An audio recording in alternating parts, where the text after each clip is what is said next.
สบายดีทุกคนมือชาคือจะมารีวิวไปเฮ็ดเวียกมือหนึ่งอยู่ในสวนให้ทุกคนเบิ่งดาก็คือตื่นเช้ามามื้อนี้ตอนแรกจอยว่าสิอยู่เถียงนาเพื่อเฮ็ดเวียกอยู่ในเถียงนาแต่จอยพัดมันแดดร้อนไว้นะมื้อนี้ก็เลยบ่ฮู้สิเฮ็ดหยังจอยก็เลยแบบแม่ของจอยไปสวนพอดีจอยก็เลยต้องไปสวนนำแม่ก็คือไปสวนเพื่อไปอ่าว่าสิไปถางสวนสาลี่ทุกคนแบบแดดออกแต่เช้าเลยมื้อนี้6 โมงเช้าแล้วมีแดดแล้วแดดไวคักเลยมื้อนี้แล้วก็แดดแรงโพด เป็นเวลาที่จอยกำลังสิมาส่วนนี่เป็นเวลา10 โมงเช้าเด้อทุกคนเพราะว่าจอยตื่น7 โมงแล้วจอยว่าสิเมื่อแต่เช้าจอยพัดว่าว่าสิถ่ายคลิปอยู่เที่ยงนาจอยก็เลยว่าขี้คร้านเมื่อแบบนี้จะบัดพอตกสวยมาจอยพัดขี้คร้านถ่ายคลิปเพราะอยากไปเฮ็ดเวียกก็เลยต้องมาส่วนแต่ว่าก่อนระหว่างทางมาส่วนจอยก็หาแนวกินบ่พอเป็นเวลา10 โมงแล้วนะทุกคนก็คือหาหน่อไม้หวานเด้อหน่อไม้หวานเผื่อมื้อเฮ็ดแนวกินตอนสวย หาหน่อไม้หวานแล้วต่อมาก็จะต้องมาหาเอามักเพชรมักเอือดอยู่ในสวนเด้อทุกคนในสวนยางพารามักเอือดที่ปลูกไว้แต่ปีกายพุ่นล่ะมันก็คือยังเป็นกกมันยังบ่ทันตุ้ยเทื่อก็ยังมีให้กินอยู่แบบนี้นะมักเพชรมักเอือดอยู่บ้านเจะเอิ้นมักเอือดโดยรวมภาษาลาวจะเอิ้นมันมักเพชร อยู่บ้านจอยเจยนมันมักเอือดเด้อทุกคนหลังจากได้แนวกินเรียบร้อยแล้วต่อมากันย่างขึ้นภูเพื่อไปสวนสาลี่เลยทุกคนภูก็คือสั้นแห้งสั้นขึ้นหน้าผากเลยนะโคตรเมื่อยนะขี่ย่างขึ้นภูจังซี่นะ ขึ้นมาโดนสักพักหนึ่งต่อมาก็คือมาฮอดในสวนแล้วทุกคนมาฮอดในสวนจนสิวินเลยเพราะว่าหยังขึ้นภูมันแดดแห้งแห้งน่ะแดดร้อนเบิ่งมาฮอดในสวนสิเวลา10 โมงเช้าต้นสาลี่หยังก็คือไว้เหี่ยวแห้งหมดเลยนะทุกคนคือจังแบบว่าแบบมันสิตุ้ยนี่เนื่องจากว่ามันบ่มีฝนมาได้2-3อาทิตย์แล้วแบบนี้นะ อันนี้หลังจากมาฮอดในสวนปุ๊บจอยก็ต้องเกี่ยมเอาแนวกินออกจากกระตาเด้อทุกคนคือจะมีมักเพชรมีหน่อไม้ที่จอยเอามาแหละหลังจากเอามักเพชรเอาหน่อไม้ออกไว้เรียบร้อยแล้วต่อมาจอยก็สิไปทางสวนน้ำแม่เด้อก็คือทางสวนสาลีแหละทุกคนเลือกเที่ยวมามื้อนี้ก็ตั้งเจอสิมาทางสวนสาลีก็คือเบิ่งว่ากกสาลีตั้งแต่ปลูกมาแม่นบ่ได้ทางจักเทื่อบ่ได้ถอนหญ้าจักเทื่อเลยจนว่าตอนนี้จนสาลีกำลังออกแซงแล้วบ่ไงออกสาลีกำลังออกดอกแล้วกำลังสิออกมาแล้วหาก็สิมาทางเทื่อแรก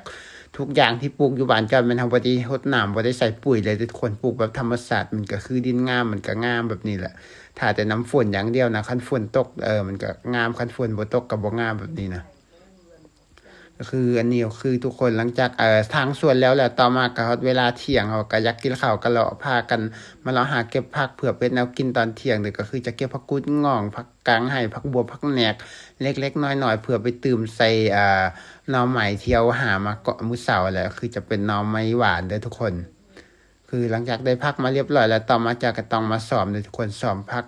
ก็คือจะเด็ดเอาแต่บ่อ่อนๆเผื่อจะแกงใส่หน่อไม้เด้อ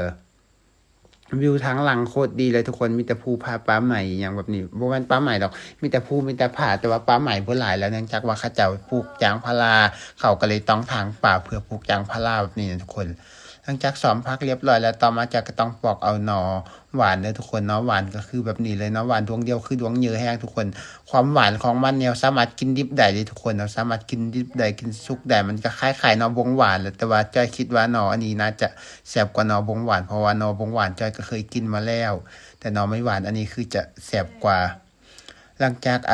จอยเฮ็ดปอกเกียมแนวกินแล้วต่อมาแม่ของจอยก็สิเป็นคนแต่งเด้อก็คือแม่ของจอยจะต้องดังไฟหลังจากเราดังไฟแล้วเรียบร้อยต่อมาก็เราก็สิเก็บเอาหน่อใส่หม้อเพื่อสิไปล้างเด้อทุกคนก็คือพอดีเต็มหม้อพอดีเพราะว่าหม้อมันน้อยเด้หน่อไม้ที่เอามาดวงเดียวเต็มหม้อเลย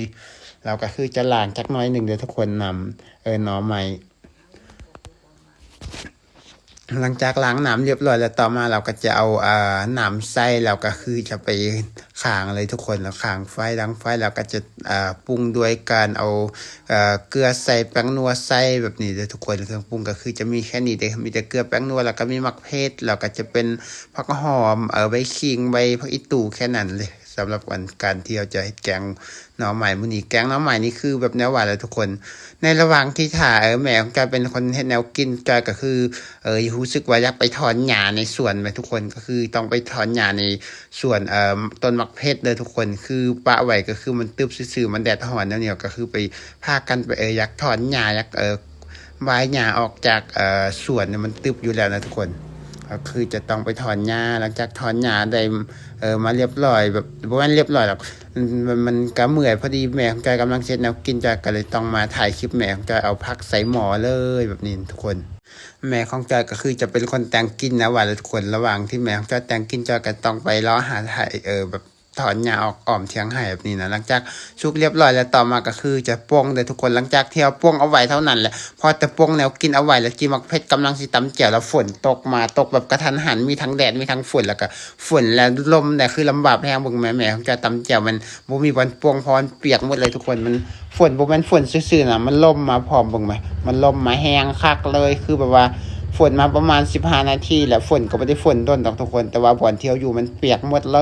ยเอาก็ต้องหยุดจนว่าฝนหยุดแล้วจังมากินข้าวเด้อทุกคน คือมาอ่านตอนเช้าแล้วแดดแห้งพอตอนเที่ยงแล้วฝนตกมาอย่างแบบแบบทั้งฝนทั้งลมมาจนเปียกหมดวันเที่ยวอยู่บ่งเที่ยงไห้เปียกหมดเลยนะทุกคนหลังจากฝนหยุดตกแล้วก็คือเกียมพากันกินข้าวอันนี้คือกินข้าวเที่ยงทุกคนเฮ็ดแบบง่ายๆกินแบบง่ายๆแนวกินของเฮาก็คือแบบนี้แหละอยู่บ้านเฮาบ่สามารถเลือกกินได้นะบ่สามารถว่าจะไปหากินเหนืออย่างเดียวกินนู่นกินนี่มันบ่ได้เด้ทุกคนแบบชีวิตพอเพียงหาเช้ากินค่ำหาได้ก็กินเลยแบบนี้นะมันก็แค่มีแบบอาหารหรูๆคือจังแบบอยู่ในเมืองมันก็ค่อนข้างยากเพราะบ้านเฮาบ่มีตลาดอยากกินหยังก็ต้องซอกต้องหาเอาอยากกินผักกินหน่อก็หาตามป่าอยากกินศีลกินตอนเฮาก็ต้องเลี้ยงสัตว์เอาเด้อ คือเรื่องกินซีนกินตอนเอากระต้นกินเท่านึงส่วนหลายมันจะกินแต่พักแต่หนอบนี่ทุกคนหลังจากกินแล้วเขาเที่ยงเรียบร้อยแล้วต่อมาก็จะไปทางสวนต่อเด้อทุกคนก็คือจะไปทางสวนสาลีคือเก้าทุกคนเอาทางสวนสาลีแล้วก็มีต้นยางพาราเดี๋ยวลักๆมันมื้อนี้มันมือเที่ยวมามันมาทางอ้อมกกยางพาราก่อนเด้อทุกคน เพราะว่ากกยางพารามันตึบไว้อยู่แล้วนะทางกกยางพารามันเกี่ยงแล้วมือต่อมาจังจะมาทางสวนสาลีเด้อทุกคนคือเราจะทางกกยางพาราก้อนแบบนี้นะ อันนี้คือเป็นส่วนมีกกยางพาราเด้อทุกคนสาลีเอากระปุกซับเส้นยางพาราพอตกแรงมาแหม่จอยกระถางต่อส่วนจอยก็คือจะกลับเถียงนาเพื่อเกียมจะไปเฮ็ดแนวกินมื้อแรงบ่ให้แนวกินมื้อแรงคือจะไปให้อาหารสัตว์เลี้ยงแล้วก็พักผ่อนเพราะว่ามันค่ำมันมืดแล้วเด้อทุกคนแล้วสำหรับคลิปตัวนี้ก็ได้ขอจบสำนี้แล้วพบกันใหม่คลิปหน้าเด้อบ๊ายบาย